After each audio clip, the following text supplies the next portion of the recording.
Hey everyone, चलिए आज हम पाठ शुरू करने के पहले एक छोटी सी पहेली देख लेते हैं।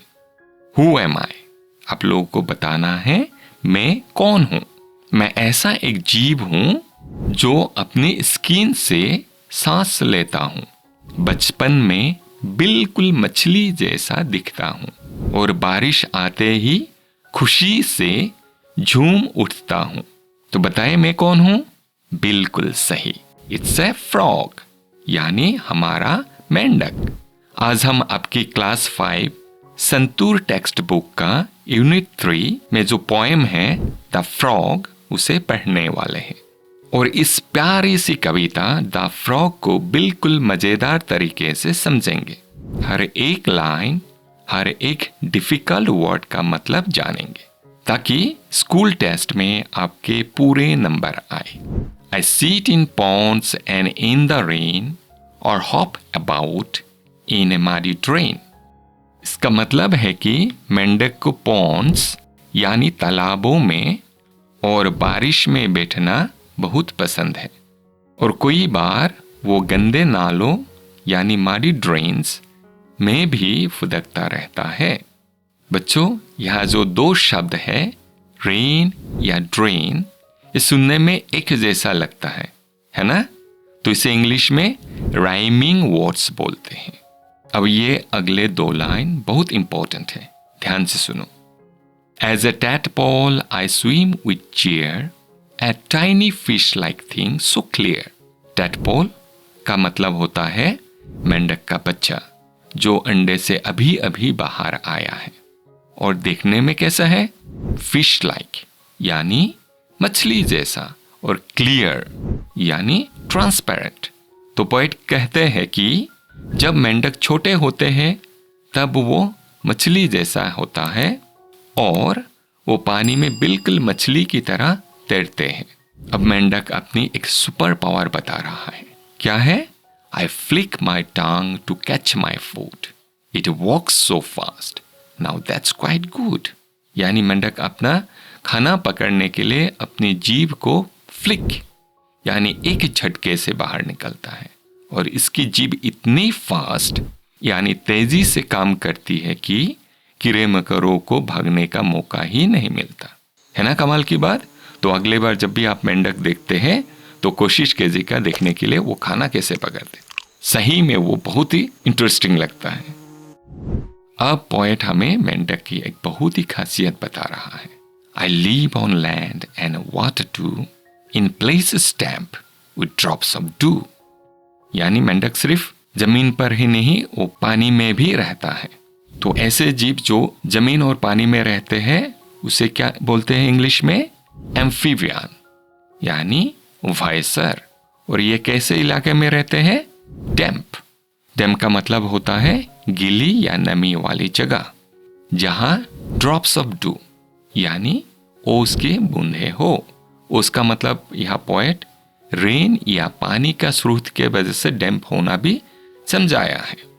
यह पोएट कहते हैं my colours match the plants and trees, I hide so well in grass and leaves. मेंढक का रंग कैसा होता है? हरा या भूरा। वो ऐसा इसलिए होता है ताकि वो हाइड सो वेल यानी अच्छी तरह से छिपना। वो आसपास के पेड़ पौधे या घास में अच्छी तरह से छुप सके और उसे कोई पकड़ ना पाए।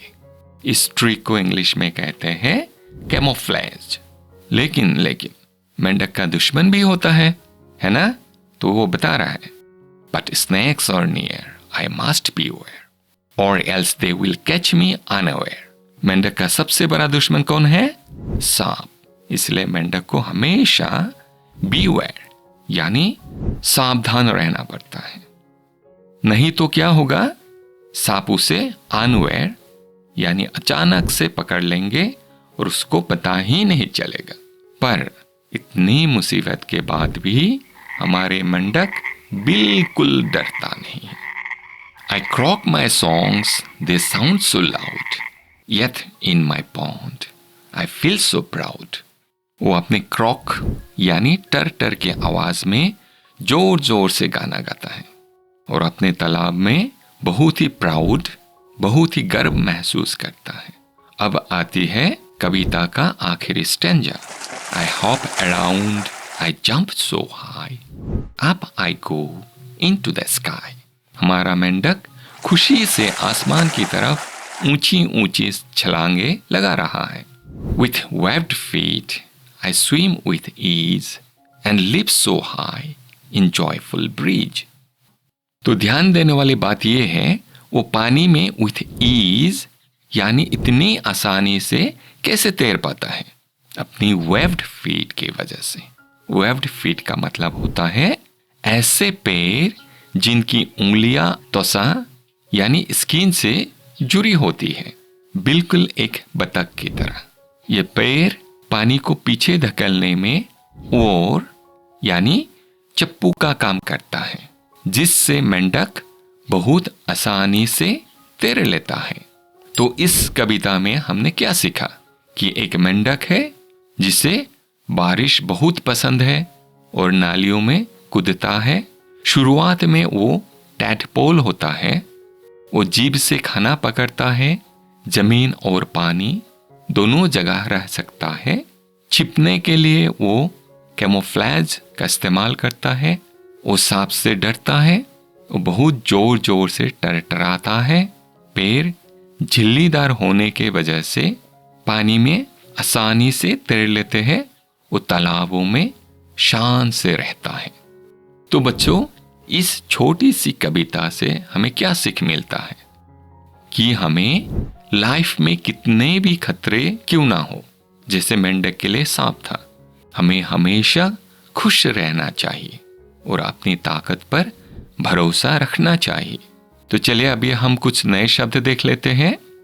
टैडपोल यानी मेंढक का बच्चा जो पानी में तैरता है। डैम्प यानी गीली या नमी वाली जगह। वेब्ड फीट स्किन से जुड़े हुए पैर की उंगलियां। अब कुछ इंपॉर्टेंट चीजें जो आपके एग्जाम में आ सकते हैं। एम्फीबियन, एम्फीबियन यानी उभयचर। कैसे एनिमल्स को बोलते हैं? The animals that can live on both land and water. ऐसा जीव जो जमीन और पानी दोनों में रह सकते हैं। दूसरा क्वेश्चन हो सकता है, how do webbed feet help A frog? जो वेब्ड फीट है वो फ्रॉग को कैसे हेल्प करते हैं? वेब्ड फीट क्या करते हैं? Webbed feet work like a natural swimming ores for aquatic adaptation. तो वेब्ड फीट है वो प्राकृतिक चप्पू के जैसे काम करते हैं जो उनको पानी में रहने में या पानी में तैरने में मदद करते हैं। अब चलिए राइमिंग वर्ड्स देख लेते हैं। इस कविता में क्या क्या राइमिंग वर्ड्स है? Rain, drain, cheer, clear, to, do, ease, breathe। तो आशा करता हूं आप लोगों को ये कविता अच्छे से समझ में आ गया होगा। इसके बाद भी अगर आप लोगों को कोई भी सवाल है तो आप नीचे कमेंट सेक्शन में अपना सवाल पूछ सकते हैं। हाँ, अगर आपको आज की क्लास मज़ेदार लगी तो इस वीडियो को अपने फ्रेंड्स के साथ शेयर करना मत भूलना, ताकि वो भी इस चैप्टर को आसानी से समझ सके। मिलते हैं अगले क्लास में, तब तक पढ़ते रहिए, मुस्कुराते रहिए। हाँ, पार्ट 2 जल्द ही आने वाले हैं, तो इसके लिए लाइक, शेयर, सब्सक्राइब करना मत भूलें। बेल आइकन पकड़ दबाइएगा ताकि आप लोगों को नोटिफिकेशन तुरंत मिल जाए।